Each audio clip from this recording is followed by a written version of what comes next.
আসসালামু আলাইকুম, সবাই কেমন আছেন? উপমা রান্নাঘরে স্বাগতম। এই তো আজকে রোজার একটি প্রস্তুতি নিলাম আর আপনাদের জন্য শেয়ার করলাম। বেসন, এটা হলো ঘরে তৈরি করা বেসন, স্বাস্থ্যসম্মত। সবাই আমরা কম বেশি জানি এটা কিভাবে তৈরি করা যায়।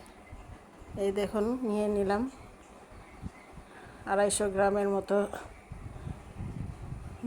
মসুর ডাল, 250 গ্রামের মতো মুগ ডাল, সবগুলি ডাল 250 গ্রামের মতো। এটা নিয়ে নিচ্ছি মুগ ডাল, ওইটা খেসারির ডাল। তারপর নিয়ে নেব বুটের ডাল, চনা বুট যেটাকে বলে সেটা আর কি, বুটের ডাল।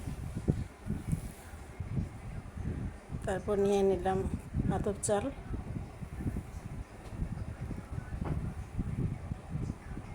আর পোলার চাল। আতপ চাল 250 গ্রাম, পোলার চাল 250 গ্রাম। এগুলোকে সবগুলো একসাথে করে মিশিয়ে নিচ্ছি।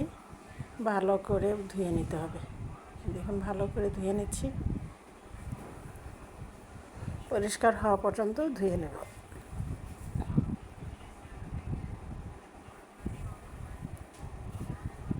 আমার এই চ্যানেলটা যদি আপনাদের ভালো লেগে থাকে তাহলে লাইক, কমেন্ট, সাবস্ক্রাইব করে আমার পাশেই থাকবেন।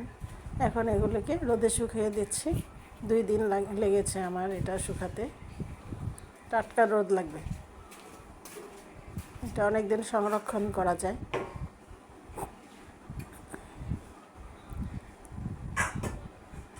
এই দেখুন, এখন আমি গুঁড়ি করে নিয়েছি। ফেসবুক থেকে দেখলে লাইক, কমেন্ট, শেয়ার করে আমার পাশে থাকবেন। আর যদি ইউটিউব থেকে দেখেন, লাইক, কমেন্ট, সাবস্ক্রাইব করে আমার পাশে থাকবেন। আর বেল আইকনে প্রেস করে রাখবেন, যখনই নতুন একটা ভিডিও দিব সাথে সাথে যেন আপনার কাছে পৌঁছে যায়, এবং সবাইকে দেখার জন্য সুযোগ করে দিবেন। আর বলবেন রেসিপিটা কেমন হলো। সবাই ভালো থাকবেন, সুস্থ থাকবেন। রমজান মোবারক সবাইকে। খোদা হাফেজ।